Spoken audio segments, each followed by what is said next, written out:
Hello and welcome to the Rising Sun Cycle. We're here in Japan, relaxing on a cliff-top resort. But it wasn't always like this. Since the beginning of the year, we've travelled across 2 continents, Europe and Asia, to raise money for Lotus Children Centre Mongolia. So the cycle started in February in a wet and windy island. I then progressed through continental Europe and in Istanbul met up with Rob.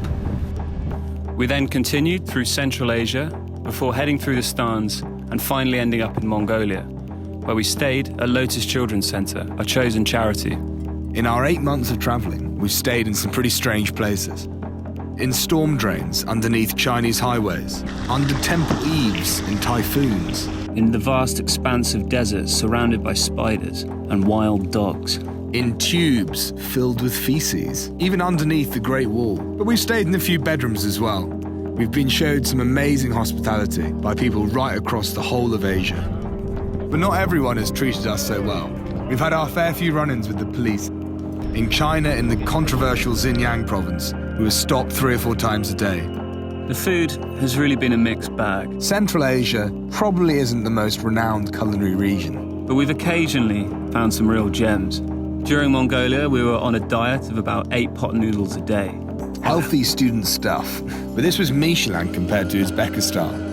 At this point, our sugar addiction began. At our worst, we were drinking 6 litres of Fanta each a day. It was like a Channel 4 documentary. We've been caught up in some extreme weather events. On the steppe in Kazakhstan, we were caught in a thunderstorm. Bang! Flash! A bolt struck the ground about 50 metres away and caused a dust cloud.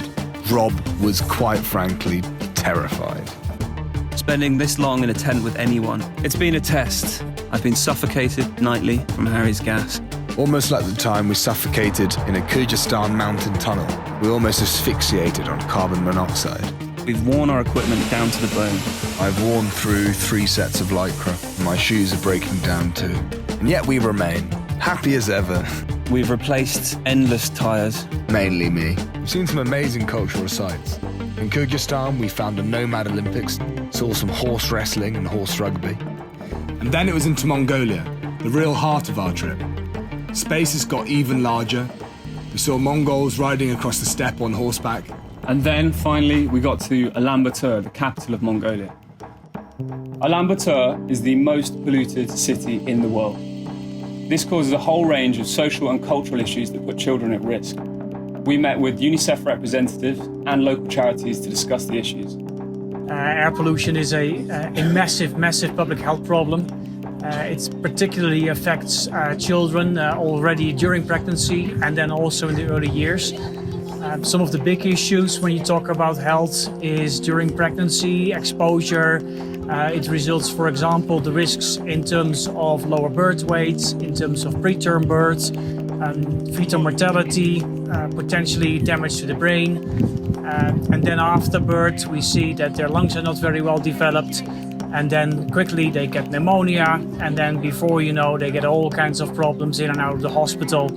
Most of the pollution is coming from the Gur districts, the poor areas of the city, where people often still live in their traditional homes or in simple brick and mortar homes, and there they rely heavily on burning coal. So what happens is that people from the countryside, when they come to the city, they cannot find jobs, they cannot afford apartments, and they just bring their traditional homes. When they come and they don't register with the municipality, the school district doesn't know, the hospital doesn't know, the police department doesn't know that that family exists or how many kids there are in the neighborhood. So when something happens to them, we have no idea. Lotus provides a loving home for the children most affected by these issues. It was started 30 years ago by founder Didi.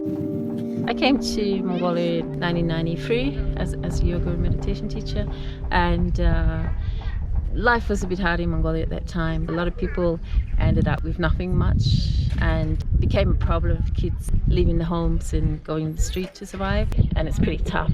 You know, they have to steal, but for the girls worse, they get into sex work. It started with one child off the street, then his friend, and before she knew it, there were 100 of them. And now it's a fully established centre on the slopes just outside Ulaanbaatar, a beautiful natural river valley. So we had the joy and pleasure of spending a few days at Lotus and just exploring the surrounding area. We were climbing up mountains, going for dog walks. It was just a really special childhood place. You know, it reminded me a lot of my own childhood, and it's just fantastic that these kids can actually get access to a life like that. But one of the most important things that Lotus does is provide the children with skills for the future. The sort of skills that they learn include hairdressing. They've got a full bakery. They've got a lot of horses there that they learn to ride. They've got dogs that they look after very carefully. And they have a whole engineering workshop as well. So they're learning very practical skills that they can take forwards with them in their life. One of the strongest reflections I had of Lotus was quite how normal and mundane the kids' lives were there. They come from extraordinarily difficult backgrounds, often suffering horrific abuse or abandonment. And yet, given the environment and given the atmosphere cultivated at Lotus, what you really get is just a very simple childhood. And that, I think, is the biggest testament that Lotus can do, is it gives children a normal life again. You've got a beautiful natural setting, an infinite pool of playmates, and the children are learning things for their future. But it's not always this good. Sometimes there's staff shortages, sometimes there's food shortages, and in the winter, temperatures can get down to as low as minus 40 degrees. This puts a massive strain on the heating bill and the overall running cost for the centre. This is where the Rising Sun Cycle comes in. We're raising £22,000 for our 22,000 hard-earned kilometres to install solar panels at Lotus. Over the whole year, that's going to save them 70% on their energy bill, and we're going to be able to take that money and put it back into Lotus. It's really important for us to leave the longest lasting impact we can. And we're projecting that over the 10 years of the project, there's a net value gain in saved energy bills of $130,000. So $1 now means 13? It's a lot. I think it means good. 6 more later. It's Six all more good. later. It's all good. So we're now 70% of the way to our goal, which is absolutely fantastic. So thank you everyone that's donated so far. After a wonderful week at Lotus, we cycled down through China, through Korea, and we're now in Japan. And we're going to be heading up north to Hokkaido. We may catch some of the rugby on the way through. That does mean the trip is coming to a close. So we need one last push just to help us get to our goal and make this a reality for Lotus. This has been the trip of a lifetime, but we want to harness the power of the rising sun for generations to come.